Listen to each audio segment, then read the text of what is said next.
Their land is full of silver and gold. There is no end to their treasures. Their land is full of horses. There is no end to their chariots. Their land is full of idols. They bow down to the work of their hands, to what their fingers have made. So man will be brought low, and mankind humbled. Do not forgive them. Go into the rocks, hide in the ground from dread of the Lord and the splendor of his majesty. The eyes of the arrogant man will be humbled, and the pride of men brought low. The Lord alone will be exalted in that day. The Lord Almighty has a day in store for all the proud and lofty, for all that is exalted, and they will be humbled. For all the cedars of Lebanon, tall and lofty, and all the oaks of Bashan, for all the towering mountains and all the high hills, for every lofty tower and every fortified wall, for every trading ship and every stately vessel. The arrogance of man will be brought low, and the pride of men humbled. The Lord alone will be exalted in that day, and the idols will totally disappear. Men will flee to caves in the rocks, and to holes in the ground from dread of the Lord, and the splendor of his majesty when he rises to shake the earth. In that day, men will throw away to the rodents and bats their idols of silver and idols of gold which they made to worship.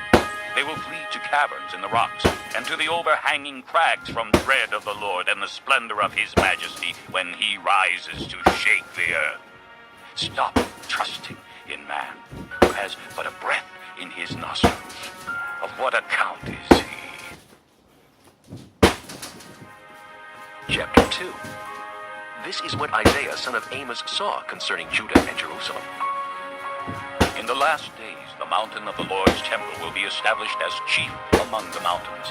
It will be raised above the hills, and all nations will stream to it. Many peoples will come and say, "Come, let us go up to the mountain of the Lord, to the house of the God of Jacob. He will teach us his ways, so that we may walk in his paths." The law will go out from Zion, the word of the Lord from Jerusalem. He will judge between the nations and will settle disputes for many peoples. They will beat their swords into plowshares and their spears into pruning hooks. Nation will not take up sword against nation, nor will they train for war anymore. Come, O house of Jacob, let us walk in the light of the Lord. You have abandoned your people, the house of Jacob. They are full of superstitions from the east. They practice divination like the Philistines and clasp hands with pagans. Their land is full of silver and gold. There is no end to their treasures. Their land is full of horses. There is no end to their chariots. Their land is full of idols. They bow down to the work of their hands, to what their fingers have made. So man will be brought low, and mankind humbled. Do not forgive them. Go into the rocks. Hide in the ground from dread of the Lord and the splendor of his majesty. The eyes of the arrogant man will be humbled, and the pride of men brought low. The Lord alone will be exalted in that day. The Lord Almighty has a day in store for all the proud and lofty, for all that is exalted, and they will be humbled.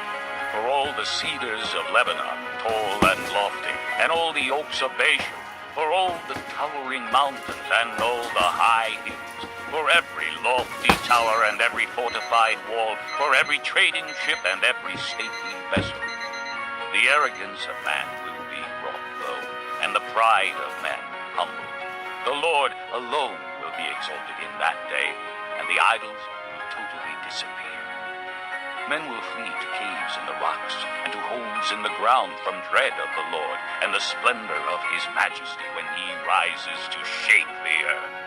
In that day, men will throw away to the rodents and bats their idols of silver and idols of gold which they made to worship.